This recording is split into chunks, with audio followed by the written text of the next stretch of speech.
আজকে আমরা কিছু গুরুত্বপূর্ণ বিষয় নিয়ে কথা বলবো ইনশাআল্লাহ তাআলা। আমি আলোচনা শুরু করতে চাই পবিত্র কোরআনুল কারীমের সূরাতুল আলে ইমরান এর 102 নম্বর আয়াত থেকে। আল্লাহ রাব্বুল আলামিন অত্র আয়াতে বলেছেন, বা'দা আউযু বিল্লাহি মিনাশ শাইতানির রাজীম। আল্লাহ রাব্বুল আলামিন বলছেন, ইয়া আইয়ুহাল্লাযীনা আমানু, হে মুমিনগণ, তোমরা যারা ঈমান এনেছো, ইত্তাকুল্লাহ, তোমরা আল্লাহকে ভয় করো, ওয়ালা তামুতুন্না ইল্লা ওয়া আনতুম মুসলিমুন। এর আগে আল্লাহ পাক বলছেন হাক্কা তুকাতিহ, ভয় করার মতো করে ভয় করো, ওয়ালা তামুতুন্না ইল্লা ওয়া আনতুম মুসলিমুন, পরিপূর্ণ মুসলিম না হয়ে কেউ মৃত্যুবরণ করো না। আল্লাহ পাক এখানে মুমিনদেরকে বলছেন, ইয়া আইয়ুহাল্লাযীনা আমানু, হে মুমিনগণ। কারা মুমিন? উত্তর পেতে হলে চলে যেতে হবে হাদিসে জিবরিলে। কোন হাদিস? হাদিসে জিবরিল, সহিহ মুসলিম হাদিস নাম্বার 9, মিশকাত হাদিস নাম্বার 2। রাসূলুল্লাহ সাল্লাল্লাহু আলাইহি ওয়াসাল্লাম মসজিদে বসে আছেন। এমন সময় একজন ব্যক্তি মসজিদে প্রবেশ করলেন। আমার কি ভাষা বুঝতে পারছেন? আচ্ছা, আমি চট্টগ্রামে গেলে বিপদ। চট্টগ্রাম, কক্সবাজার, সিলেট, আমি কোনো ভাষা বুঝি না। আমার ভাষা মানুষ বোঝে কিনা আমি তাও কনফিউজ থাকি। যাই হোক, আমি সরল বাংলায় বলার চেষ্টা করছি। আল্লাহ পাক বলছেন, হে মুমিনগণ। কারা মুমিন? উত্তর আছে হাদিসে জিবরিলের মধ্যে। জিবরাইল আলাইহিস সালাম মানুষের রূপ ধরে মসজিদ নববীর মধ্যে আসলেন এবং সাহাবীদের সামনেই আসলেন। সাহাবীদের সামনে মানুষের রূপ ধরে জিবরাইল আলাইহিস সালাম এই একবারই এসেছেন, ইতিহাসে একবার এসে নবী সাল্লাল্লাহু আলাইহি ওয়াসাল্লামকে জিজ্ঞাসা করছেন 4টা প্রশ্ন। কয়টা প্রশ্ন?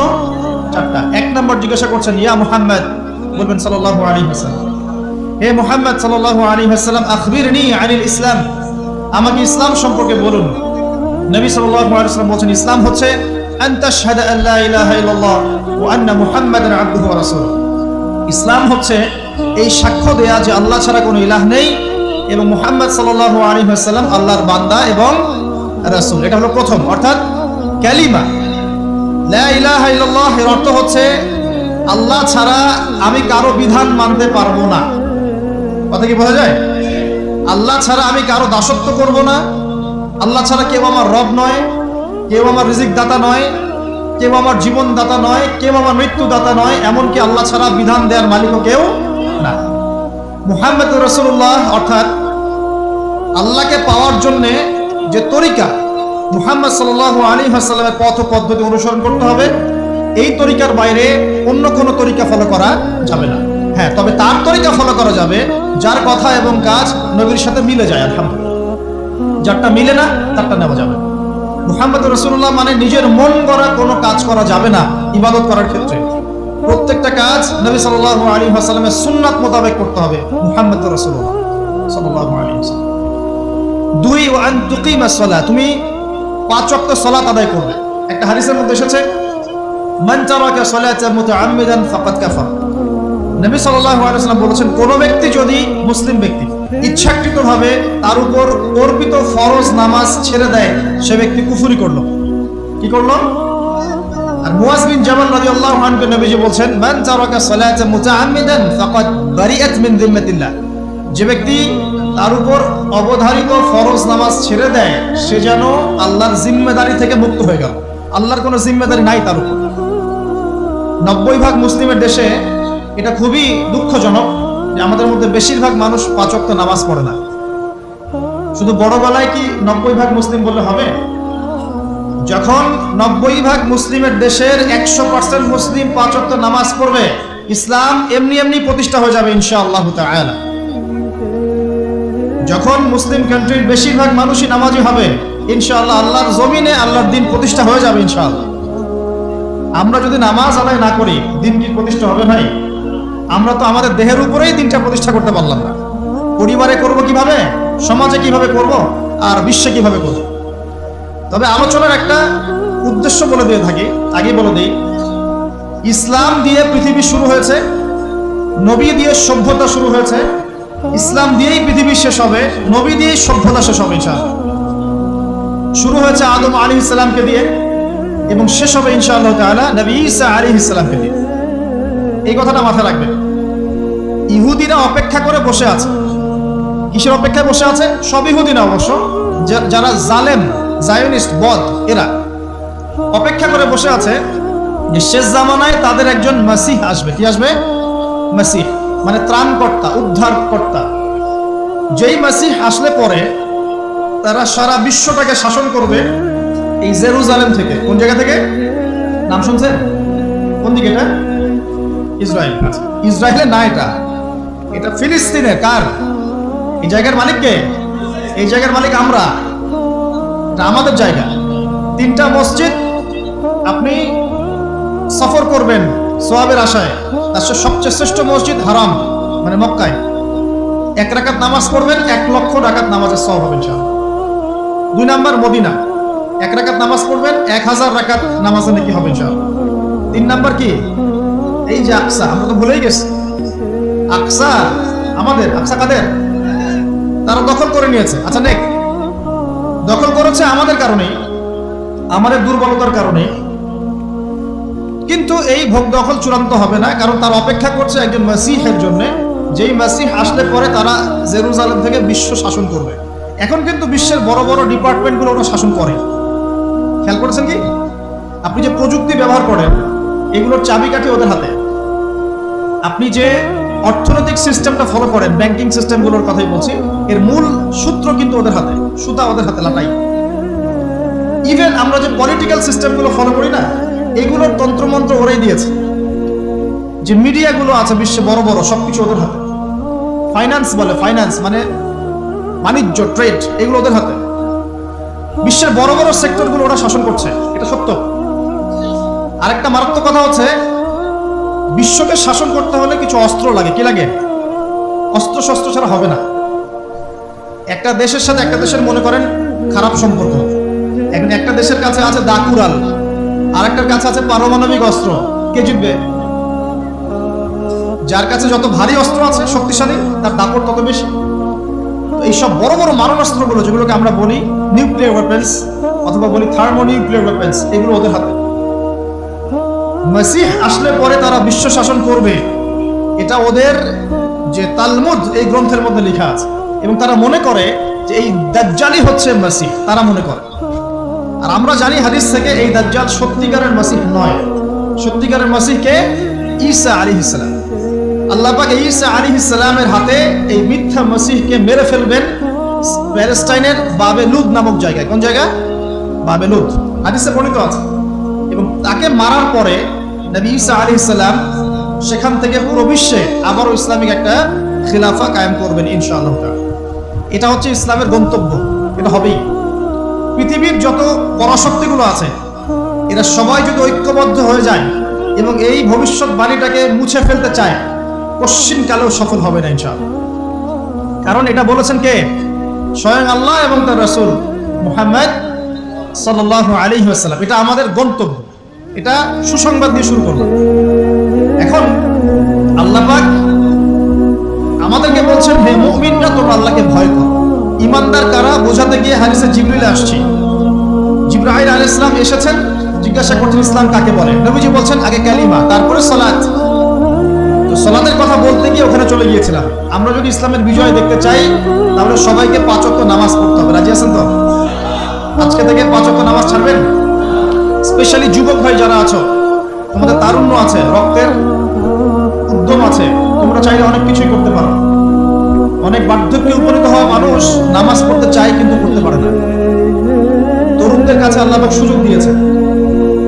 আর ইসলামের বিরোধী শক্তি যারা আছে তারা খুব ভালো করেই জানে কিন্তু যে ইসলামের বিজয়ে সবচেয়ে বড় ভূমিকা রাখতে পারে তরুণ সমাজ, যুবক সমাজ, যুব সমাজ, তরুণ প্রজন্ম। এ কারণেই তো দেখবেন তরুণ প্রজন্মকে তাদের উদ্দেশ্য থেকে সরিয়ে দেওয়ার জন্য তারা আপনার সামনে অনেকগুলো টোপ দিয়ে দিয়েছে। দেখাবো টোপ কয়েকটা। 1 নম্বর টোপ দিয়েছে মেয়ে, নারী জাতি। মেয়েদেরকে বেপর্দা করে তোমার সামনে উপস্থাপন করে দিয়েছে, ফ্রি মিক্সিং। এখন তুমি আর ঈমান ধরে রাখতে পারছো না। এটা পরিকল্পিত ছিল, কারণ আল্লাহ পাক বলেন যুজ্জিনা লিন-নাস হুব্বুশ শাহাওয়াতি মিনান নিসা। মানুষের জন্য সবচেয়ে যে আকর্ষণীয় বিষয়গুলো তার মধ্যে 1 নম্বর হচ্ছে মহিলা, মানে মেয়ে, নারী জাতি। এটা আমাদের কাছে সবচেয়ে আকর্ষণীয়। আল্লাহ পাকের সবচেয়ে সুন্দর সৃষ্টিকে মানুষ না, মানুষের মধ্যে আল্লাহ পাকের সবচেয়ে শ্রেষ্ঠ সৃষ্টিকে নারী জাতি।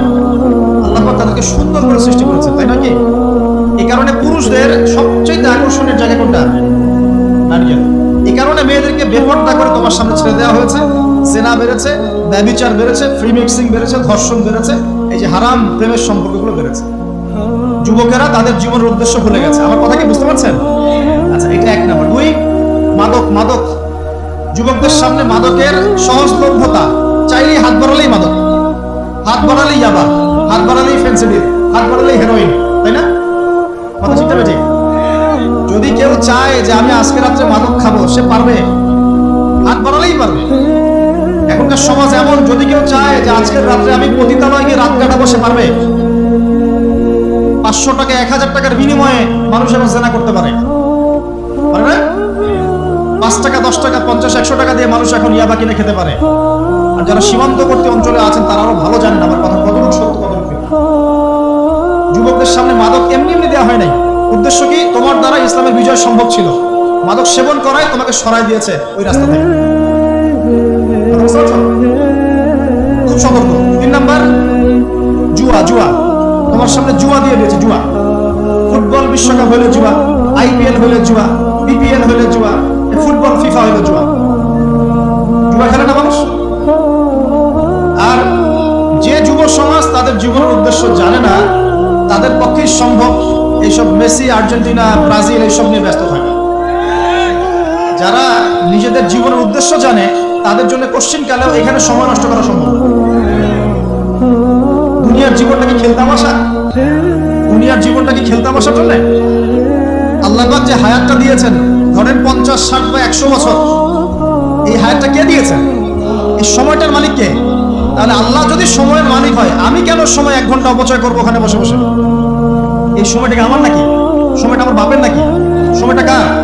আল্লাহ। আল্লাহর দেওয়ার সময় আমি টিভি সেটের সামনে বসে বসে 1.5 ঘন্টা নষ্ট করে ফেললাম। খেললো 2টা দল, তালি বাজাচ্ছে আমি, মাশাআল্লাহ।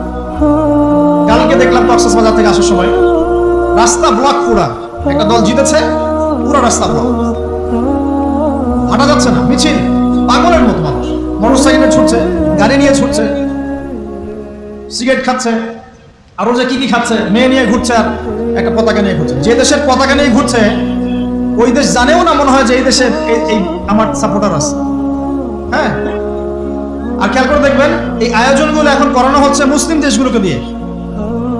মানে মুসলমানদের অবস্থা দেখলে এখন মনে হচ্ছে সুবহানাল্লাহ,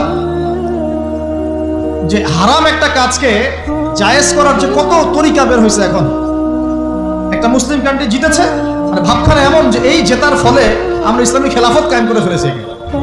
ভাবখানা এমন যে কুফফারদের সাথে মনে হয় যুদ্ধ জিহাদ করে বিশ্বের বুকে ইসলাম কায়েম করে ফেলেছে। ভাবখানা এমন। এই স্টেডিয়ামগুলো করতে কত কোটি বিলিয়ন বিলিয়ন ডলার খরচ করতে হয়েছে। কত শ্রমিক যে এই স্টেডিয়ামগুলো বানাতে মারা গেছে তোমরা জানোই না। কি হচ্ছে এখানে? পশ্চিমারা আসছে, এনজয় করছে, খেলাধুলা হচ্ছে। বিষয়টা কি জানেন? আমাদেরকে এই খেলাধুলার অহেতুক কাজে ব্যস্ত করে দিয়ে ওরা ওদের এজেন্ডা বাস্তবায়ন করছে। দেখবেন যখন যখন রমজান মাস আসে তখন তখন দেখবেন মুসলিম কান্ট্রির উপর নির্যাতন বাড়ে। যখন যখন বড় বড় ইভেন্ট হয়, ওয়ার্ল্ড কাপ, এইটা সেটা, দেখবেন ভিতরে ভিতরে মুসলিম কান্ট্রির উপর নির্যাতন বাড়তে থাকে। মানুষ একদিকে তাকায় থাকে আর একদিকে উদ্দেশ্য সাধন করতে থাকে। বুঝাচ্ছি বিষয়টা। আপনার 5টা বাচ্চা আছে মনে করেন, খুব জ্বালায়, কান্নাকাটি করে, হইচই করে। আপনি মোবাইল ফোনটা বের করে দিয়ে বলেছেন, বাবা বস, তোরা 5 জন মিলে একটা কার্টুন দেখ, আমি একটু কাজটা করি। দিয়ে দিলেন, ও কার্টুন দেখছে চুপচাপ, কেউ কোনো ডিস্টার্ব নাই। বুঝতে পারছেন? এই যে বাচ্চাগুলো কার্টুন দেখছে না, এগুলো হচ্ছে আমরা এখন। আর ওই যে কাজ করছে মা, এটা হচ্ছে ওরা, পশ্চিমারা। আমার কথা কি বুঝতে পারেন? আচ্ছা, আমি সহজ করার চেষ্টা করছি। প্রিয় যুবক ভাইরা, মেয়ে তো উন্মুক্ত করে দিয়েছেই, মাদক তো দিয়েছেই, জুয়া দিয়েছে, অহেতুক এসব খেলতামাশা দিয়েছে তোমার সামনে, তোমার সময় কেড়ে নেওয়ার জন্য, তোমার হায়াত কেড়ে নেওয়ার জন্য। তোমার মূল্যবান হায়াত, যে হায়াতটাকে তুমি আল্লাহর পথে দাওয়াতের কাজে ব্যয় করবা, দিন চর্চার কাজে ব্যয় করবা, আল্লাহর ইবাদতের কাজে ব্যয় করবা, আমর বিল মারুফ নাহি আনিল মুনকারের কাজ করবা, এই সময়টা ওরা কেড়ে নিয়েছে তোমার কাছ থেকে। বুঝতে পারছো না? তুমি আবার নেশা দিয়ে তোমার ভিতরটা নষ্ট করে ফেলেছে, জেনা দিয়ে তোমার অন্তরের নূর নষ্ট করে দিয়েছে, ফ্রি মিক্সিং দিয়ে জেনা এবং তোমার যে পবিত্রতা, চারিত্রিক পবিত্রতা নষ্ট করে দিয়েছে। আরো দিয়েছে পর্নোগ্রাফি। বেশিরভাগ যুব সমাজ এখন বাসায় গিয়ে রাতের বেলা পর্ন দেখে। দেখা যায় সারাদিন ভালো কাজ করে, বাসায় গিয়ে রাতের বেলা পড়ে। পর্নোগ্রাফি দেখে না বা দেখে নাই কখনো এমন একটা ছেলে খুঁজে পাওয়া যাবে না। আর যখন আপনি এগুলোতে অভ্যস্ত হয়ে যাবেন তখন শরীর খারাপ হয়ে যাবে, মন ভালো থাকবে না, আপনি একাকী গোপন পাপ করবেন, শরীর দুর্বল হয়ে পড়বে। একটা মেয়ের দিকে আপনি সম্মানের চোখে তাকাতে পারবেন না, মনে হবে মেয়ে মানেই মনে হয় ভোগের বস্তু। পর্নে আসক্ত যারা, তারা কোনো কাজে শান্তি পায় না, অস্থির। এমনকি তারা যদি বিয়ে শাদীও করে তবু বৈবাহিক জীবনে সুখী হতে পারে না। কেন জানেন? নিজের শক্তি ক্ষমতাগুলো আগে নষ্ট করে ফেলেছে। এবং অনেকগুলো মেয়ে যখন আপনি দেখবেন নগ্ন, তখন আপনার স্ত্রীকে আপনার কাছে সুন্দর মনে হবে না, মনে হবে এই মেয়ের চেয়ে মনে হয় ওই মেয়েটা সুন্দর, এর চেয়ে মনে হয় ওইটা সুন্দর। আর মেয়ের প্রতি সম্মান তো থাকবেই না, মেয়েকে মনে হবে একটা ভোগের বস্তু। যত বেশি পর্নোগ্রাফি বেড়েছে তত ধর্ষণ বেড়েছে, দেখেছেন? পর্ন যত বেড়েছে ধর্ষণ তত বেড়েছে। এমনকি ছোট ছোট বাচ্চারা পর্যন্ত রেহাই পাচ্ছে না, দেখেন না? ছোট ছোট বাচ্চা, 5 বছর 10 বছরের বাচ্চারা, মেয়ে বাচ্চাদের কথা বলছি, এদেরকেও ধর্ষণ করা হচ্ছে। যাদের ঘরে কন্যা সন্তান আছে তারা খুবই এখন মানে বিপর্যয়ের মধ্যে আছেন আপনারা, আমরা। কারণ সমাজটা তো নষ্ট হয়ে যাচ্ছে। আপনার মেয়েকে কতদিন ধরে রাখবেন? বাইরে তো পাঠাতেই হবে। বাইরে পাঠালে দেখবেন মেয়ের সম্মান নাই, পর্দা নাই, মেয়েকে জোর করে ধর্ষণ করা হচ্ছে। বাসে, ট্রেনে, অটোতে, অমুকে তমুকে, ট্রাকে মেয়েকে ধর্ষণ করা হচ্ছে। আর প্রত্যেক ধর্ষকের তো আর ইসলামিক ভাবে বিচার হচ্ছে না, হচ্ছে? যদি একটা এলাকায় ধর্ষণ হতো আর ধর্ষককে জনসমক্ষে ডেকে ফাঁসি দেওয়া হতো না, তাহলে দেখতেন যে ওই এলাকায় ধর্ষণ বাড়তো না, কমে যেত। যদি একটা এলাকার চোরদেরকে জনসমক্ষে নিয়ে এসে হাত কেটে ফেলা হতো, তাহলে বুঝতেন চুরি কাকে বলে, ভয়ে চুরি করতে পারতো না। আর ভাগ্য ভালো যে এই নিয়মগুলো এখন নাই। কেন ভাগ্য ভালো বললাম? ভাগ্য ভালো কেন বললাম? কারণ এই নিয়ম যদি এই মুহূর্তে চালু করা হয়, এই মুহূর্তে যে এখন এই সেকেন্ডের মধ্যে চালু করা হয়, তাহলে অনেক বড় বড় রাঘব বোয়াল যারা আছে ওদের হাত থাকবে না। বুঝতে পারছেন না? কেউ চুরি করে সিসকা চোর বলি আমরা, কি বলেন আপনি? সিসকা চোর বলেন। কেউ আছে চুরি করে পুকুর চুরি করে। সিসকা চোরকে ধরতে পারলে রাস্তাঘাটে কি মাইকটা দেওয়া হয়, তাই না? মনে হয় যে নিজের শক্তি খাটানোর একটাই জায়গা চোর পিটানো। মসজিদে যদি একটা চোর ধরা পড়ে, কি মাইকটা মারে, খুঁটির সাথে বেঁধে একদম জুতা স্যান্ডেল দিয়ে। আর সামনে যে পুকুর চুরি করে বসে আছে, কিছুই করতে পারতেছে। কথা মিথ্যা করা আছে? যদি একটা মুসলিম রাষ্ট্রের মধ্যে দুর্নীতি না থাকতো না, মুসলিম রাষ্ট্র বিশ্বকে নেতৃত্ব দিত ইনশাআল্লাহ। যদি কোনো মুসলিম রাষ্ট্রের মধ্যে দুর্নীতিটা না থাকতো না, তাহলে দেখতেন ওই রাষ্ট্র অবশ্যই বিশ্বকে নেতৃত্ব দিত ইনশাআল্লাহ। এমন অনেক অমুসলিম রাষ্ট্র আছে যেগুলো অমুসলিম হওয়া সত্ত্বেও ওদের মধ্যে কোনো দুর্নীতি নাই, জানেন? আল্লাহ পাক আমাদের সবাইকে পরিপূর্ণ মুসলমান হওয়ার তৌফিক দান করুন। দেখেন আল্লাহ পাক বলেছেন, উদখুলু ফিস সিলমি কাফা, তোমরা পরিপূর্ণরূপে ইসলামে প্রবেশ করো। এখন আমি যদি নামাজও পড়ি, আবার ঘুষও খাই, এদিকে রোজাও রাখি, আবার সুদও খাই, আবার এদিকে আমি হজমরাও করি, অন্যের সম্পদ আত্মসাৎ করি, মাপে কমও দেই, মজুদদারি করি ইত্যাদি, আমি কি পরিপূর্ণ মুসলিম? আমি কি উদখুলু ফিস সিলমি কাফার উপর আমল করতে পেরেছি? আর আল্লাহ পাক এখানে বলছেন, ওয়ালা তামুতুন্না ইল্লা ওয়া আনতুম মুসলিমুন, পরিপূর্ণ মুসলমান না হয়ে তোমরা মৃত্যু বরণই করিও না। করলেই সমস্যা। পরিপূর্ণ মুসলমান না হয়ে মারা গেলেই সমস্যা। কি সমস্যা? ওই যে আল্লাহ পাক বলবেন, মান রব্বুক, বলবে লা আদরি, আমি তো জানি না, কারণ পরিপূর্ণ মুসলমান হয়নি তো, আল্লাহর সাথে শিরক করেছে। আল্লাহ পাক বলবেন, মা দীনুক, বলবে লা আদরি, আমি জানি না। মা দীনুক উত্তর কেমন করে দিতে পারবে? ইসলামের কিছু অংশ মানে, কিছু অংশ মানে না। ইসলামের কিছু অংশ মানে, নামাজ, রোজা, হজ, যাকাত, তাসবিহ, তাহলিল সবই মানে, কিন্তু সুদ ছাড়তে হবে, ঘুষ ছাড়তে হবে, জেনা করা যাবে না, মদ খাওয়া যাবে না, দুর্নীতি করা যাবে না, মানে না। তাহলে মা দীনুক কি উত্তর দিবে? মান নবিয়ুক, কে নবী? উত্তর কিভাবে সম্ভব? নবীর সুন্নতি তো নাই গায়ের উপরে, চেহারায় নাই, কাপড়ে নাই, চলাফেরায় নাই, ওঠা বসায় নাই, ইবাদতে থাকলেও অর্থনীতির মধ্যে নাই, অর্থনীতির মধ্যে থাকলেও সংস্কৃতির মধ্যে নাই, সংস্কৃতিতে থাকলেও সমাজে নাই। নবীর সুন্নত কি খালি ঘরে তসবিহ টেপার মধ্যেই? মানে আমরা খালি সুবহানাল্লাহ সুবহানাল্লাহ পড়বো, এটাই সুন্নত? দাড়ি ছেড়ে দিব, এটাই খালি সুন্নত? টাকটোর উপরে কাপড় পরবো, এটাই কি খালি সুন্নত? সমাজের মধ্যে সুন্নত নাই, অর্থনীতির মধ্যে সুন্নত নাই, ব্যবসা বাণিজ্যের সুন্নত নাই, চাকরি বাকরিতে সুন্নত নাই, পরিবারের সুন্নত নাই, সংস্কৃতির মধ্যে সুন্নত নাই, আর রাষ্ট্রের কথা বললাম না, ওটা বাদ দেন, ওটা এই যুগে সম্ভব না। ইল্লা মাশাআল্লাহ, যদি আল্লাহ পাক না চান। ওইদিকে আমি কথাই বলতে যাচ্ছি না, আমি সমাজ পর্যন্তই আছি, এর উপর যাচ্ছি না। তো প্রিয় ভাইরা, যুবক ভাইদের কথা বলে আমি সামনে যাব। 1 নাম্বার কি বলেছি, তোমরা সতর্ক থাকবে মেয়ে থেকে। কি থেকে? মেয়ে থেকে 100 হাত দূরে। 100 হাত মানে আমি বলি, পরামর্শ দেই, আমি তোমাদের ভাইয়ের মতো, ছোট হই আর বড় হই।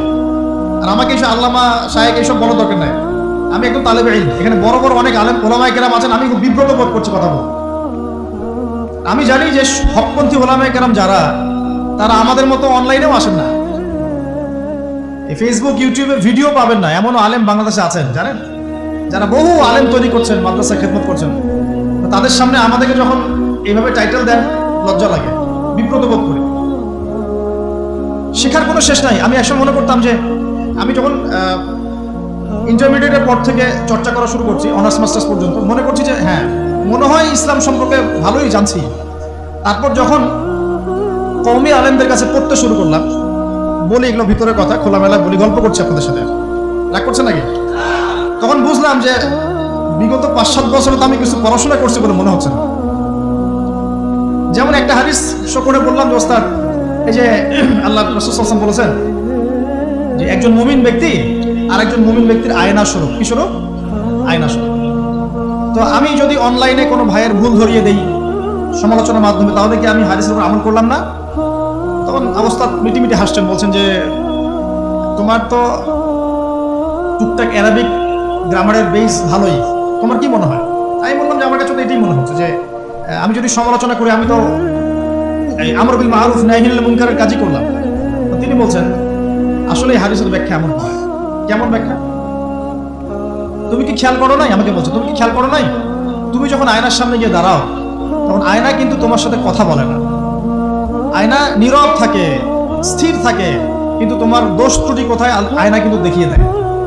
মনে করেন, বুঝাচ্ছি, মনে করেন আপনার গাল কেটে গেছে, আপনি আয়নার সামনে দাঁড়িয়েছেন, আয়না কিন্তু আপনাকে বলে দিবে না এই যে তোমার গাল কাটা, এই ছেলে তোমার গাল কাটা, হ্যাঁ এই মেয়ে, এই ছেলে তোমার এই সমস্যা ওই সমস্যা, বলবে? চুপচাপ থাকবে, আয়না দেখিয়ে দিবে আপনার ভুলটা কোথায়। তিনি আমাকে হাদিসের ব্যাখ্যা শেখাচ্ছেন, বলছেন যে একজন মুমিন ভাই যদি কোনো ভুলের উপর থাকে, তুমি সঠিকটা আমল করে ওর সামনে দাঁড়িয়ে দেখিয়ে দিবে যেটা সঠিক। বুঝলাম, যতদিন যাচ্ছে আমি বুঝতে পারছি যে আসলে এই জ্ঞানের সমুদ্র যে কত গভীর, 100 বছর হায়াত দিলেও মনে হয় শেষ করতে পারবো না। প্রিয় যুবক ভাইরা, নসিহত করছি, সেটা হচ্ছে যে দিনের জ্ঞান অর্জন করতে হবে। জ্ঞান অর্জনের কোনো বিকল্প নাই। আর জ্ঞান অর্জনের জন্য শুধুমাত্র ফেসবুক ইউটিউব যথেষ্ট নয়, এগুলো কনস্ট্রাকটিভ কোনো মাধ্যম নয়, বরং ফিতনা ছড়াবে এগুলো কিন্তু বেশিরভাগ ক্ষেত্রে ফিতনাই ছড়াচ্ছে। আপনার কাছে মনে হচ্ছে হয়তো যে অনেক কিছু লাইভ হচ্ছে, আমরা পাচ্ছি, হ্যাঁ অনলাইনের মাধ্যমে জানছি, হ্যাঁ ঠিক আছে, স্বীকার করি ভালো আছে, কিন্তু মন্দটা অনেক বেশি। এর মধ্য দিয়ে আলেমে বিভক্তি হয়ে গেছে, এর মধ্য দিয়ে একে অপরের সাথে আমাদের সম্পর্ক নষ্ট হয়ে যাচ্ছে, গীবত, তহমত, সমালোচনা, কাদা ছড়াছড়ি সংস্কৃতি বাড়ছে, ঐক্য বিনষ্ট হচ্ছে, অনেক সমস্যা হচ্ছে। আর এগুলো কনস্ট্রাকটিভ সিলেবাস নয়। সিলেবাস আপনাকে ওলামায়ে কেরামের কাছে এসে জানতে হবে। আমি বলছি 1 নাম্বার কোরআন থাকবে, আপনাদের জেনারেলদের জন্য বলছি, কারণ আপনাদের জন্য এটা এত সহজ হবে না। মাদ্রাসা যারা পড়া শুরু করেছেন ছোটবেলা থেকে, তাদের জন্য সহজ, আপনাদের জন্য এত সহজ নয়। সিলেবাসগুলো জেনে রাখেন। কোরআন পড়তে হবে আগে, পবিত্র কোরআনের বিশুদ্ধ তেলাওয়াত শিখতেই হবে, এবং প্রত্যেক দিন চেষ্টা করবেন 1 পৃষ্ঠা 2 পৃষ্ঠা, আধা পারা 1 পারা করে তেলাওয়াত করার জন্য। তেলাওয়াতের কোনো বিকল্প নাই, প্রত্যেক হরফে 10 নেকি পাবেন ইনশাআল্লাহ। এরপরে এর ভাষা আছে, কোরআনিক গ্রামার আছে, নাহু সরফ, আর এই বইগুলো আপনি একা পড়তে পারবেন না। এই বইগুলো পড়তে হলে ওস্তাদ লাগবেই। এক একটা বই 2 বছর করে পড়তে হইতে পারে, পড়তে হবে। যদি আপনি কোরআন জানতে চান, বুঝতে চান, পড়তে হবেই। আর যদি মনে করেন না আমার এত জানা বোঝার দরকার নাই, সেটা আলাদা বিষয়, তখন আপনি ওলামায়ে কেরামের কাছে গিয়ে জিজ্ঞাসা করে মাসআলা নিয়ে নেবেন। এখানে একটা কথা বলে দিই, এখন আবার একটা নতুন আমি ফিতনাই বলবো বের হয়েছে যে আলেম ওলামার প্রয়োজন নাই, কোরআন হাদিস বাসায় পড়বা, নিজে একা একাই মুস্তাহিদ হয়ে যাবা। অনেক দিনী ভাইকে দেখছি আমি, যুবক ইয়াং, তার আগে বিপদগামী ছিলেন, হেদায়েত হয়ে ইসলামের দিকে এসেছেন, এখন প্রথমেই সহিহ বুখারী টান দিয়ে পড়াশোনা করতে। কে বললো আপনাকে প্রথমে সহিহ বুখারী পড়তে? আপনি কি এক লাভ দিয়ে এই মেডিকেল সায়েন্সের বই পড়তে যাবেন? কঠিন কঠিন বই আগে কেন? এই বইগুলো পড়তে ওলামায়ে কেরামে 15-20 বছর সময় লাগে। 15-20 বছর সময়, 15 বছর বেশি বলে ফেলছেন না, আমাদের মতো হলে 20 বছর লাগে। কঠিন বই আগে না, আগে সহজ বইগুলো পড়তে হতো। তো ভাবখানা তখন দেখা যায় এমন, কয়েকটা হাদিসের কিতাব পড়ে, কোরআনের কিছু অনুবাদ করে, আলেম ওলামার আর দরকার নাই, কোনো মাযহাবেরও দরকার নাই, আমি নিজে একাই মুস্তাহিদ। এটা একটা ফিতনা চলছে। তো আমি বুঝাচ্ছি আপনাকে, একটা মাসআলা ধরেন আপনার সামনে আসলো, মনে করেন ওই যে আমি পেপার মানি নিয়ে কথা বলেছিলাম না, কাগজের টাকা, এরপর আসছে ক্রিপ্টোকারেন্সি। কি আসছে? নাম শুনেন নাই? ইলেকট্রনিক মানি তো চলে আসছে, ইলেকট্রনিক মানি দিয়ে আপনারা লেনদেন করছেন না, এরপরে আসবে ক্রিপ্টোকারেন্সি। ক্রিপ্টোকারেন্সি মানে বিটকয়েন। এগুলো ভবিষ্যৎবাণী না, কিন্তু কিছু মানুষ মনে করে এগুলো ভবিষ্যৎবাণী। এগুলো ভবিষ্যৎবাণী না, এগুলো বর্তমান। অলরেডি পৃথিবীর কিছু কিছু দেশে চলে আসছে, হয়তোবা এদেশেও অচিরে আসবে। তো মনে করেন এখন আপনি একজন সাধারণ মানুষ, ক্রিপ্টোকারেন্সি কি জিনিস আপনি বোঝেন না। এখন আপনি একজন আলেমের কাছে আসলেন, এসে বললেন যে হুজুর, ক্রিপ্টোকারেন্সি কি জিনিস আমি বুঝি না, এটা হালাল না হারাম, জায়েজ না জায়েজ, কতটুকু রাখা যাবে রাখা যাবে না, মাসআলা দেন। এখন আমি যদি আপনাকে বলি, এই যে ভাই নেন কোরআন, এই যে তাফসীর ইবনে কাসির নেন, জালালাইন নেন, মারিফুল কোরআন নেন, এই যে বুখারী, মুসলিম, তিরমিজি, আবু দাউদ, নাসাই, সবগুলো নেন, বাসায় গিয়ে পড়াশোনা করে মাসআলা বের করেন। পারবেন? সম্ভব? সম্ভব কি? কে পারবে? যিনি মুস্তাহিদ। আর একটা সমাজের মধ্যে মুস্তাহিদ মানুষের সংখ্যা কতজন থাকে? অল্প কিছু। বেশিরভাগ মানুষই তো অন্ধ অনুকরণ তাকলিদ করতে হবে। তখন এই যে আপনি আমার কাছ থেকে মাসআলাটা জানলেন, এই মাসআলা জেনে নেওয়াটা কি আপনার জন্য উচিত না অনুচিত? আপনার এই মাসআলা জেনে নেওয়াটা কি উচিত না অনুচিত? এই মাসআলা আমার কাছে বা আলেমের কাছে না জানলে কিভাবে শিখবেন আপনি? শেখার জন্য আপনাকে আসতে হবে না? এটাই মাযহাব, এটাই মাযহাব। এখানে বিভ্রান্তির কোনো সুযোগ নাই যে আমি এগুলা মানি না, আমি খালি বইপত্র একা একা পড়বো, আলেম হয়ে যাবে, সম্ভব না। যখন আমরা কলেজে পড়তাম অনেক সময় মনে হতো যে হয়তো বা সম্ভব, যখন পড়া শুরু করেছি তখন দেখছি যে না, এই সমুদ্রে ডুব দেওয়া কেবল শুরু, এর তলানি খুঁজে বের করতে 100 বছর লাগবে মনে হয়। আল্লাহ ভালো জানেন। আল্লাহু আকবার। দিনের জ্ঞান তো বেশি। আলী রাদিয়াল্লাহু আনহু একটা কথা বলে দেই, দিয়ে সামনে যাচ্ছি। আলী রাদিয়াল্লাহু আনহু শেষ বয়সে বলছেন, তাকে প্রশ্ন করা হচ্ছে যে আপনার কি কোনো দুঃখ আছে জীবনে? আলী রাদিয়াল্লাহু আনহু বলছেন যে আমি শুরু থেকে নবী সাল্লাল্লাহু আলাইহি ওয়াসাল্লামের পাশে ছিলাম, আমার দুঃখ নাই, তবে একটা মনের কষ্ট। কি? আমি যে জ্ঞানগুলো শিখেছি নবীর কাছ থেকে সাল্লাল্লাহু আলাইহি ওয়াসাল্লাম, সেই জ্ঞান বিতরণ করার জন্য কোনো পাত্র খুঁজে পেলাম না। কি গভীর কথা! যে জ্ঞান শিখেছি এটা বিতরণ করার পাত্রই খুঁজে পেলাম না। তাহলে পাত্র, আমরা তো পাত্র, জ্ঞান বিতরণ করবেন উলামায়ে কেরাম। পাত্র আমরা যদি পরিষ্কার না হয় জ্ঞান কিভাবে পাবেন? সম্ভব? আরেকটা বিষয় বলে দেই, যখন আপনি জ্ঞানের চর্চায় মাঠে নামবেন, আল্লাহ পাক আপনার সম্মানার্থে ফেরেশতার পাখা আপনার পায়ের নিচে বিছিয়ে দিবেন ইনশাআল্লাহ। আর যখন আপনি জ্ঞান চর্চা করে আলেম হবেন ইনশাআল্লাহ তাআলা, আপনার জন্য আসমান জমিনের সমস্ত মাখলুক, এমনকি সমুদ্রের নিচের মাছ, গর্তের ভিতরের পিপিলিকা, সবাই আল্লাহর কাছে আপনার জন্য ইস্তেগফার করবে ইনশাআল্লাহ। একটা হাদিসে নবীজি বলেছেন যে আকাশের চাঁদটাকে তোমরা যেমন দেখো উজ্জ্বল অন্য নক্ষত্রগুলোর তুলনায়, ঠিক তেমনি সাধারণ মানুষের উপরে একজন আলেমের মর্যাদা এমন। তো প্রিয় ভাইয়েরা, যুবক ভাইদেরকে বলছি, স্পেশালি আজকের লেকচারটা স্পেশালি তোমাদের জন্যই, এই ফাঁদগুলো থেকে বেঁচে থাকবে এবং এলেম অর্জন করবে। এলেম অর্জনের কোনো বিকল্প নাই, এবং এলেম অর্জনের জন্য সিলেবাস লাগবে।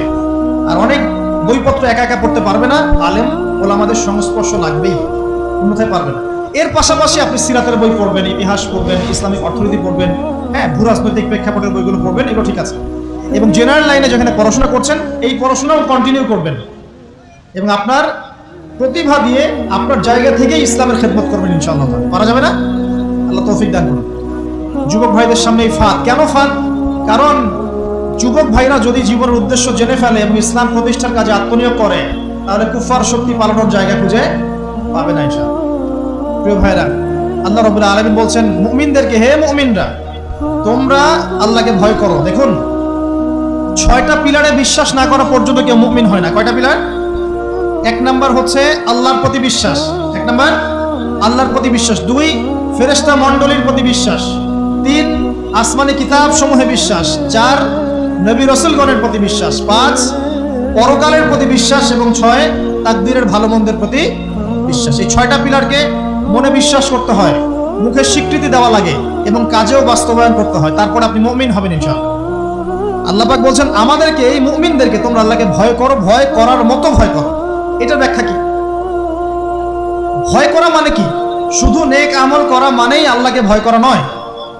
আল্লাহ পাকের যত নিষেধ আছে এই নিষেধগুলো ছেড়ে দেওয়ার নাম হলো আল্লাহকে ভয় করা। যদি আমি নামাজ পড়ি, প্রমাণিত হবে না যে আমি আল্লাহকে ভয় করি। হারাম ছেড়ে নামাজ পড়েন, হালাল খেয়ে নামাজ পড়েন, প্রমাণ হবে আপনি আল্লাহকে ভয় করেন। নামাজ পড়াটা একটু সহজ কাজ, কিন্তু এই হারাম রিজিক ছেড়ে দেওয়া এত সহজ কাজ নয়। রোজা রাখা সহজ কাজ তুলনামূলক, কিন্তু সুদ ঘুষ ছেড়ে দেওয়া এত সহজ কাজ নয়। তাসবিহ তাহলিল করা সহজ কাজ, কোরআন তেলাওয়াত করা সহজ কাজ তুলনামূলক, কিন্তু ওই বোনের সম্পত্তি তাকে ফিরিয়ে দেওয়া এত সহজ নয়। অন্য মুসলিম ভাইয়ের মান সম্মান রক্ষা করা এত সহজ নয়। পরিবারে পর্দা এবং নামাজ কায়েম করা এত সহজ নয়। এবং এই সুদ ঘুষ দুর্নীতি অন্যের সম্পদ আত্মসাৎ থেকে বের হয়ে আসা এত সহজ নয়। তাকওয়া মানে কি? পরিপূর্ণরূপে ইসলামে প্রবেশ করা, আল্লাহ পাকের যাবতীয় হুকুম আহকাম মেনে চলা, আদেশও এবং নিষেধ। আল্লাহ পাক বলেন শেষে, ওয়ালা তামুতুনা ইল্লা ওয়া আনতুম মুসলিমুন। একজন নবীর কথা খালি বলবো, বিশৃঙ্খলা করেন না, একটু ধৈর্যের সাথে বসেন। আমরা খুব লম্বা আলোচনা করবো না, একটু বসেন, শেষ করে দিচ্ছি আস্তে আস্তে। আর যদি কারো কোনো প্রশ্ন থেকে থাকে এভাবে চিরকুট আকারে আমাদের এখানে দিতে পারেন ইনশাআল্লাহ। মুসলিম না হয়ে মৃত্যুবরণ করো না। আল্লাহ পাকের কালাম পবিত্র কোরআনের মধ্যে সূরা হজ নামে একটা সূরা আছে। এখানে আল্লাহ পাক সূরা হজের মধ্যে ইব্রাহিম আলাইহিস সালামের কথা বলছেন যে হুয়া সাম্মাকুমুল মুসলিমিন। ইব্রাহিম আলাইহিস সালাম সেই নবী যিনি তোমাদের নাম মুসলিম দিয়েছেন। কি দিয়েছেন? আচ্ছা, ইব্রাহিম আলাইহিস সালামের দুটো ঘটনা বলবো খালি, আমি আপনাকে ইসলাম দেখাচ্ছি কি জিনিস। দেখুন, তার স্ত্রীকে আল্লাহ পাক বলছেন রেখে আসো, হাজেরা আলাইহিস সালামকে রেখে আসো মক্কার কাবা ঘরের কাছে, যেখানে কোনো মানুষ নাই, কোনো খাবার পানি কিচ্ছু নাই, সাথে ছোট সন্তান ইসমাইল। দেখেন, রেখে আসার সময় কিন্তু ইব্রাহিম আলাইহিস সালাম আল্লাহকে বলেন নাই যে আল্লাহ আমি আমার স্ত্রী সন্তানকে ওখানে কেন রেখে আসবো, এর পিছনে যুক্তি কি, এর পিছনে বিজ্ঞান কি, এর পিছনে দর্শন কি জিজ্ঞাসা করেছিলেন? আল্লাহ পাক বলেছেন সামি'না আতা'না। সন্তান বড় হয়েছে, আল্লাহ পাক বলছেন তাকে জবাই করতে হবে। তিনি সন্তানকে গিয়ে বলছেন ইয়া বুনাইয়া ইন্নী আরা ফিল মানামি আন্নী আযবাহুক, আমি স্বপ্ন দেখছি তোমাকে জবাই করছি, ফানজুর মাযা তারা, তোমার কি রায় আমাকে বলো। সন্তান বলছে এবার ইয়া আবাতি, হে আমার আব্বা, ইফআল মা তু'মার, আপনাকে যে আদেশ করা হয়েছে সে আদেশ আপনি পালন করেন। সাতাজিদুনি ইনশাআল্লাহু মিনাস সাবিরিন, ইনশাআল্লাহ আপনি আমাকে ধৈর্যশীল পাবেন। কে বলছে এটা? ইসমাইল। ইসমাইলের মধ্যে কি এখনকার তরুণদের জন্য আদর্শ নাই? যে বয়সে ইসমাইল আলাইহিস সালাম বলছেন আব্বা আমাকে জবাই করে দেন, কোনো সমস্যা নাই, ইনশাআল্লাহ আপনি আমাকে ধৈর্যশীল পাবেন। ওই বয়সের আমাদের তরুণ প্রজন্ম, টিকটক প্রজন্ম, ওই বয়সে আমাদের তরুণ প্রজন্ম যে কিশোর গ্যাংয়ে যোগ দিয়েছে, জেনা করেছে, মাদক খাচ্ছে, জুয়া খেলছে, এই যে জার্সি গাইতে ঘুরে বেড়াচ্ছে। দেখেন, এই ওয়াজে আসার সময় দেখলাম যে কিছু ছেলে দাঁড়িয়ে আছে ওখানে। কি হচ্ছে ওখানে দাঁড়ায়? বক্তা এখন আসে নাই, সিগারেটের প্যাকেট থেকে সিগারেট বের করে টান দিচ্ছে। বক্তা যখন আসে টান দিয়ে যায়, তারপর বসে। মাদক বলতে কি বোঝো তোমরা? খালি গাঁজা, ইয়াবা, ফেন্সিডিলি মাদক? সিগারেটটা মাদক না? এই জর্দা খাই, এটা কি মাদক না? এগুলো মাদকের মধ্যে পড়ে, এগুলো ফ্যাশন হয়ে গেছে এখন। আল্লাহ পাক তোমাদেরকে এগুলো থেকে হেফাজত করুন। আমি দেখেন, ইসমাইল বলছেন হে আমার আব্বা আমাকে আপনি জবাই করে দেন, যদি আল্লাহ আদেশ করে থাকেন, আমাকে ধৈর্যশীল পাবেন ইনশাআল্লাহ। মা বোনদের জন্য বলছে এখানে একটা কথা, দেখুন প্রিয় মা বোনরা ভালো করে শুনুন। দেখুন, ইসমাইল আলাইহিস সালামকে কিন্তু তার বাবা বড় করেন নাই। ইসমাইল আলাইহিস সালাম বড় হয়েছেন মক্কায় তার মায়ের কাছে, হাজরা আলাইহিস সালামের কাছে। আর ইব্রাহিম আলাইহিস সালাম থাকতেন সিরিয়ায়, শামে, তার আরেক স্ত্রী সারা আলাইহিস সালামের সাথে। তিনি যাওয়া আসা করতেন। আর তখনকার যাওয়া আসা এত সহজ ছিল না, তখন কোনো মোটর যান ছিল না। দেখুন, যেমন মা তেমন সন্তান। কেমন মা? হাজরা আলাইহিস সালামকে বলা হচ্ছে যে তোমাকে এখানে রেখে যেতে আল্লাহ আদেশ করেছেন। হাজরা আলাইহিস সালাম বলছেন এখানে তো কোনো পানিও নাই, কোনো খাবারও নাই, আপনি এখানে আমাদেরকে একা ফেলে যাচ্ছেন। ইব্রাহিম আলাইহিস সালাম বলছেন আল্লাহর আদেশ, কিছু করার নাই। এখন হাজরা আলাইহিস সালাম বলছেন আচ্ছা যদি আল্লাহ আদেশ করে থাকেন তাহলে ইনশাআল্লাহ আল্লাহ আমাদের হেফাজত করবেন, আল্লাহর প্রতি আমি পূর্ণ তাওয়াক্কুল করলাম। কে বলছেন? হাজরা। এই হাজরা আলাইহিস সালামের দেখেন এখানে তো কোনো খাবারই নাই, পানিও নাই, এক মশক পানি একটু খাবার দ্রুতই শেষ হয়ে গেল। শেষ হওয়ার পর তিনি ছোটাছুটি করছেন, সাফা আর মারওয়া, সাফা আর মারওয়া, সাফা আর মারওয়া, কোথাও যদি একটু পানি পাওয়া যায়। কি তাওয়াক্কুল আল্লাহর প্রতি, ছোটাছুটি করছেন। বাচ্চা ইসমাইল কান্নাকাটি করছে। মায়ের এই ছোটাছুটি আল্লাহর কাছে এত পছন্দ হয়েছে, যতদিন হজ থাকবে এই হাজরা আলাইহিস সালামের স্মৃতির সাথে জড়িত এই সাই থাকবে। এবং এই ঘটনা আল্লাহর কাছে এত পছন্দ হয়ে গেল যে আল্লাহ পাক জিবরাইল আলাইহিস সালামকে পাঠিয়ে জামজাম কূপের পানি বের করে দিলেন, যেই কূপের পানি জীবনে কখনো শেষ হয় না, পানি খেলে খিদাও লাগে না। চিন্তা করে দেখেন, গ্যালন গ্যালন পানি যাচ্ছে, গ্যালনের পর গ্যালন জামজাম থেকে প্রত্যেক দিন। এমনকি মদিনায় গেলেও আপনি জামজামের পানি পাবেন, মসজিদে কুবায় গেলেও জামজামের পানি পাবেন। আর পৃথিবীর বিভিন্ন জায়গায় তো আমরা নিয়ে আসছি, শেষ হয়েছে? পানির স্তর 1 ইঞ্চি পর্যন্ত নিচে নামে নাই, নেমেছে? দেখেন, আল্লাহর প্রতি যখন মানুষ পূর্ণ তাওয়াক্কুল করে তখন আল্লাহর মারিফত নেমে আসে। যখন মানুষ আল্লাহর প্রতি পূর্ণ তাওয়াক্কুল করে ফেলবে তখন আল্লাহ পাক আধ্যাত্মিকত্ব দিয়ে দিবেন। এটা কি বিজ্ঞান দিয়ে ব্যাখ্যা করা যায়? একজন ফেরেশতা আসলো, পাখা দিয়ে আঘাত করলো, মাটি থেকে ঝর্ণা বের হওয়া শুরু হলো। এখনকার বিজ্ঞান বিশ্বাস করবে? কোন যুক্তি দর্শন বিশ্বাস করবে? করবে না। এই যে মা, তাওয়াক্কুল কারিনী মা, তার গর্ভ থেকে জন্ম নিয়েছে ইসমাইলের মতো সন্তান, যে বলছে আব্বা আমাকে জবাই করতে চাইলে করে দেন, কোনো সমস্যা নাই, আল্লাহর ইনশাআল্লাহ আপনি আমাকে ধৈর্যশীল পাবেন। এই জন্য বলি, আমাদের পরিবারের মায়েরা যদি হাজরা আলাইহিস সালামের মতো হতে না পারে তাহলে ইসমাইলের মতো প্রজন্ম তৈরি হবে না। অতএব প্রিয় মা ও বোনেরা, একটা নসিহত যথেষ্ট আপনাদের জন্য, যে নিজেরা হাজরা আলাইহিস সালামের মতো আল্লাহর প্রতি পূর্ণ তাওয়াক্কুলকারিনী হয়ে যান। নামাজ ছাড়িয়েন না। কোনো মহিলা যদি মাত্র 4টা কাজ করতে পারে, নবী সাল্লাল্লাহু আলাইহি ওয়াসাল্লাম বলেছেন জান্নাতে যাওয়ার জন্য সবগুলো দরজা খুলে দেওয়া হবে। 1 নাম্বার, কোনো মহিলা যদি 5 ওয়াক্ত নামাজ পড়ে, এখানে শুধু ফরজ নামাজের কথা বলা হচ্ছে, নফলের কথাও বলা হচ্ছে না। 2 নাম্বার, যদি একজন মহিলা রমজান মাসে সওম রাখে, ফরজ সওম, ফরজ রোজা, নফল রোজার কথাও বলা হচ্ছে না। 3 নাম্বার, যদি মহিলা, একজন নারী যদি তার সতীত্বকে হেফাজত করতে পারে, পর্দা মেনে চলতে পারে। এই পর্দা বলতে আমরা ডিজিটাল বোরখা বোঝাচ্ছি না। পোশাকটা এমন হবে না যে পোশাক পরেও গায়ের কাঠামো কতটুকু আটোসাটোটা বোঝা যায়, এই বোরখা চলবে না। বোরখা এমন হবে না, পোশাক এমন হবে না যে বাহির থেকে ভিতরের অঙ্গ দেখা যায়, এই বোরখা চলবে না। পোশাক এমন হবে না যে পোশাকটা পুরুষদের পোশাকের সাথে সাদৃশ্য আছে, গেঞ্জি টি শার্ট পরা যাবে না। পোশাকটা এমন হবে না যেই পোশাকটা অমুসলিমদের সংস্কৃতির সাথে বা ধর্মীয় কালচারের সাথে সাদৃশ্য আছে, এমন পোশাকও চলবে না। যদি কোনো নারী 3 নাম্বার তার লজ্জাস্থানের হেফাজত করতে পারে, মানে শরঈ পর্দা মেনটেন করতে পারে।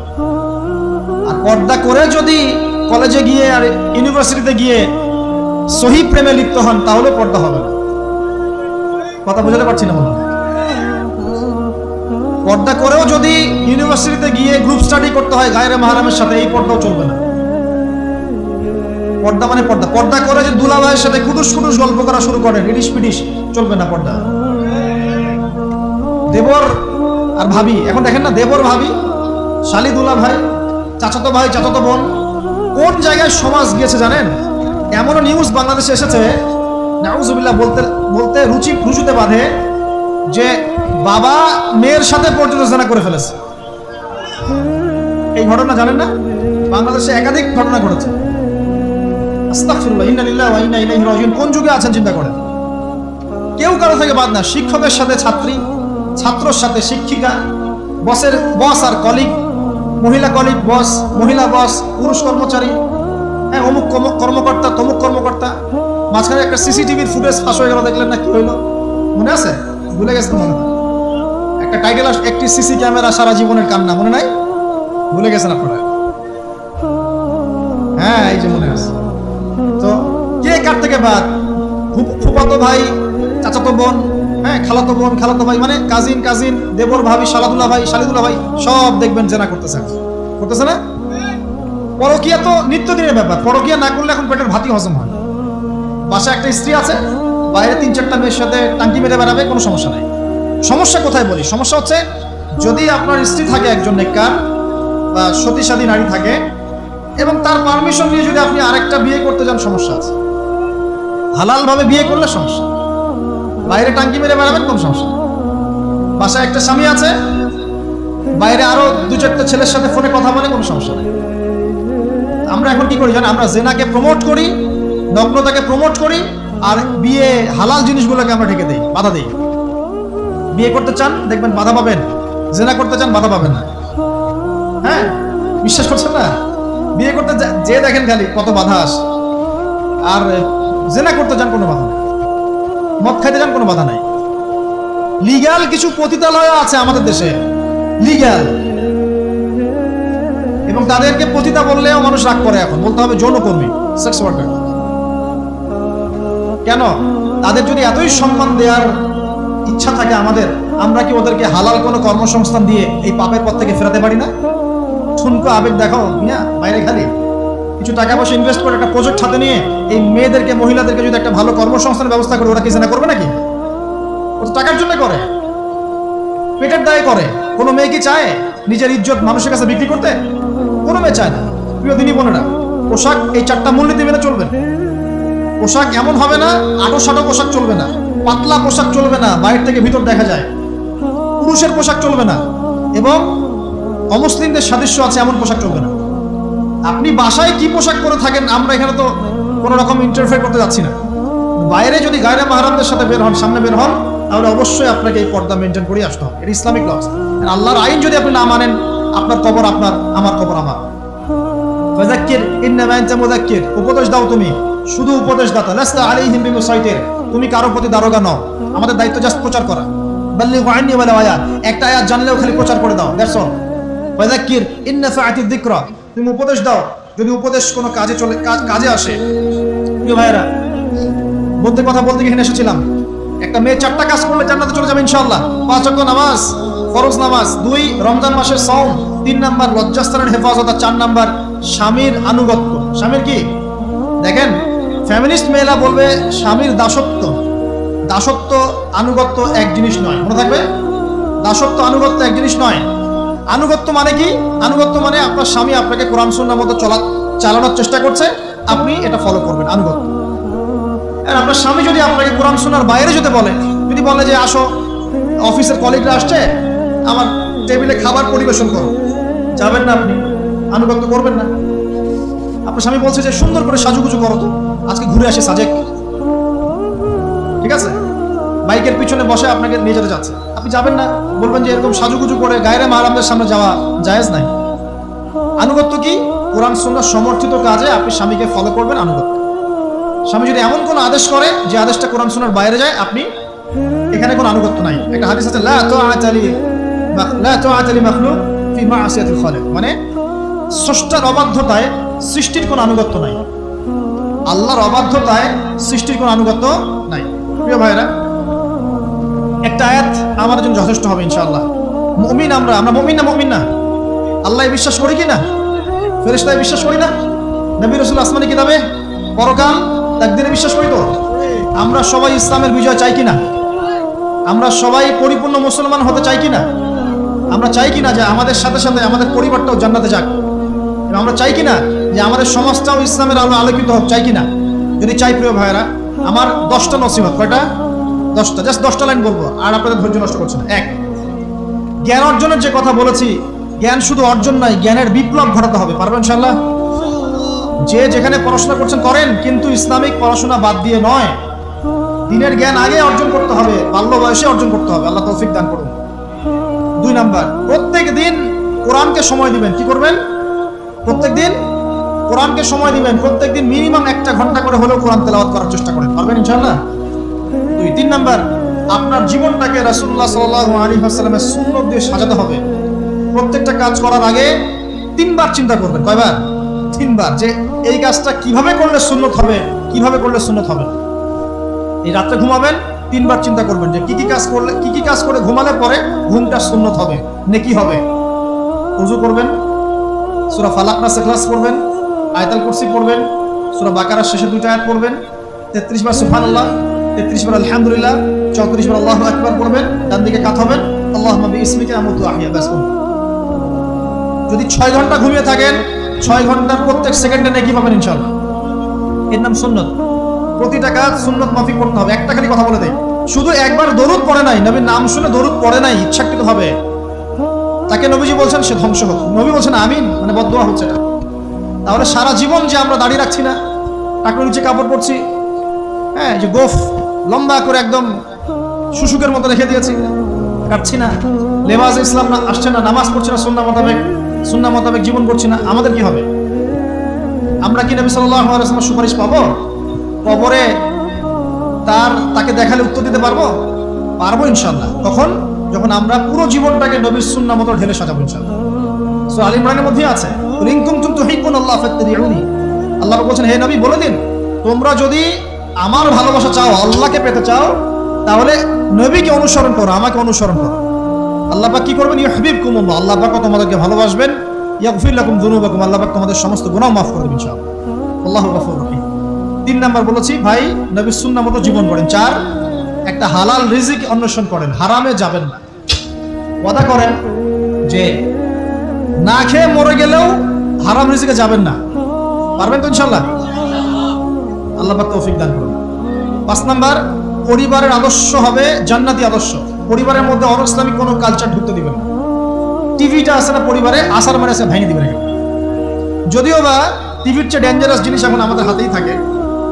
টিভি তো তাও মানুষ সবাই একসাথে বসে দেখতো, যে যার মতো দেখতে পারতো না। একটা নাটক সিনেমা দেখলেও সবাই মিলে দেখতে হতো। এখন তো ফোন, সবার ঘরে ঘরে একটা পৃথিবী, সবাই ঘরে ঘরে যে যার মতো দেখছে। আর টিভি ভাঙে আর কি করবো? বাদ দেন, থাক, টিভি আর ভাঙে। আচ্ছা, আর পরিবারে পর্দা থাকতে হবে। ছোটবেলা থেকে সন্তানদেরকে কোরআনের শিক্ষা দেওয়া লাগবে, তালিম থাকতে হবে পরিবারে হালাল রিজিক থাকতে হবে। একটা কথা বলি, পরিবারে মেয়েদের প্রতি, স্পেশালি মেয়েদের প্রতি নরম থাকবেন, কঠিন হয় না। কারণ আমার অভিজ্ঞতা থেকে বলছি ভাই, নারী জাতির প্রতি কঠিন হয়ে কোনো ফায়দা নাই। যত কঠিন হবে তত সমস্যা। আর এই ব্যাপারে আপনার চেয়ে আমার অভিজ্ঞতা 1 ধাপ বেশি, মাত্র 1 ধাপ। আচ্ছা, 5টা। 6 নম্বর হচ্ছে ইসলামিক কিছু ফাউন্ডেশন বা অ্যাসোসিয়েশন করে তোলার চেষ্টা করেন। এদের কাজ হবে ইসলামের সৌন্দর্যগুলো দিয়ে সমাজ সেবা করা। পারা যাবে না? ওই যে হিলফুল ফুজর নবী সাল্লাল্লাহু আলাইহি ওয়াসাল্লাম করেছিলেন না? আচ্ছা, এটা শুধু ফাউন্ডেশন হতে হবে জরুরি না, এটা প্রতিষ্ঠানও হতে পারে, একটা মসজিদের উদ্যোগে হতে পারে, মাদ্রাসার উদ্যোগে হতে পারে, বা সামাজিক সংগঠনও হতে পারে, যার উদ্দেশ্য হচ্ছে ভালো কাজ করা। এই শীতকাল আসছে, এই শীতকালে আমরা ইনশাআল্লাহ তাআলা পুরো দেশব্যাপী, এই শীতকালে ইনশাআল্লাহ আমরা চেষ্টা করব পুরো দেশব্যাপী শীতার্ত মানুষের মধ্যে বিনামূল্যে কম্বল বিতরণ করা। পারা যাবে না ইনশাআল্লাহ? সমাজ কল্যাণমূলক কাজ করলে কি হবে জানেন? সমাজের মানুষের কাছে ইসলামের সৌন্দর্য ফুটে উঠবে এবং ওই হাদিসের উপর আমল হবে। যদি আপনি কোনো মুসলিম ভাইয়ের একটা কষ্ট দূর করে দেন, আল্লাহ পাক আপনার একটা কষ্ট দূর করে দিবেন। আপনি যতক্ষণ মুমিন বান্দা মুসলিম ভাইয়ের পাশে থাকবেন, আল্লাহ পাক আপনার সাহায্যে আপনার পাশে থাকবেন ইনশাআল্লাহ। আল্লাহ পাক তৌফিক ইনায়াত করুন, আমিন। আর কি? আমর বিল মারুফ নাহি আনিল মুনকারের কাজ করবেন। প্রত্যেক মাসে কিছুটা সময় আল্লাহর রাস্তায় দেওয়ার চেষ্টা করুন। 1 দিন হোক, 2 দিন হোক, 3 দিন হোক, 7 দিন হোক, আপনি চেষ্টা করেন আল্লাহর পথে সময় দেওয়ার জন্য। এটা 7। 6টা বলবো না 7টা বলবো? 8 নাম্বার, আলেম ওলামার সোহবত লাগবে। একা একা চলা যাবে না। আপনি যে আলেম ওলামাদেরকে হক্কানি মনে করেন, আপনার দৃষ্টিতে তাদের কাছেই আপনি পড়ে থাকেন, কোনো সমস্যা নেই। পরামর্শ ভিত্তিক চলবেন এবং আলেমদের মাঝখানে বিভক্তির সৃষ্টি করবেন না, ঐক্যবদ্ধতার চেষ্টা করবেন। আল্লাহ তৌফিক দান। আর 2টা হচ্ছে, আপনার পরবর্তী প্রজন্ম, বাচ্চা কাচ্চা যারা আছে, তাদেরকে এখন থেকেই পরিপূর্ণ মুসলমানের মতো গড়ে তুলবেন। আইডল দিবেন। তোমাদের আইডল হচ্ছে ওমর রাদিয়াল্লাহু আনহু, তোমাদের আইডল খালিদ বিন ওয়ালিদ, তোমাদের আইডল আলী রাদিয়াল্লাহু আনহু, তোমাদের আইডল আবু বকর সিদ্দিক, তোমাদের আইডল হচ্ছে তারেক বিন জিয়াদ, মোহাম্মদ বিন কাসিম। এই যে আপনাদের এই এলাকায়, চিটাগাং এলাকায় কত আলেম ওলামা ওলিয়া উলিয়ার পদচারণা ঘটেছে জানেন? ইতিহাস পড়ে দেখবেন, আপনি ইতিহাস পড়তে পড়তে শেষ করতে পারবেন। সেই মুঘলদের আগে পর্তুগিজরা, তার আগে আরো মানুষ এসেছে, আরো বণিকরা এসেছে, সুফি দরবেশরা এসেছেন, পীর সাহেবরা এসেছিলেন, বড় বড় আল্লাহর ওলিরা এসেছেন, আসেন নাই? অনেক যুদ্ধ বিগ্রহ, জিহাদ হয়েছে এখানে। এমনি এমনি তো ইসলাম পায়নি এলাকার মানুষ। ইসলাম এখানে প্রচার করা হয়েছে, প্রতিষ্ঠা করা হয়েছিল। ইবনে বতুতা এখানে এসেছিলেন। হিস্ট্রি পড়ে দেখেন। তো আমাদের পরবর্তী জেনারেশনকে শেখাতে হবে আমাদের শেকড় কোনটা, আমাদের শেকড় ওদেরকে চেনাতে হবে। পারবো না ইনশাল্লাহ? আর সবশেষ কথা হচ্ছে ভাই, যে আমাদের মা বোনদেরকে খাস পর্দা রাখার চেষ্টা করেন, কোনোভাবেই যেন তাদের ইজ্জত আবরু কেউ সম্ভ্রম নষ্ট করতে না পারে। আল্লাহ পাক আমাদের সবাইকে এই আদর্শগুলো মেনে চলতে তৌফিক ইনায়াত করুন, আমিন।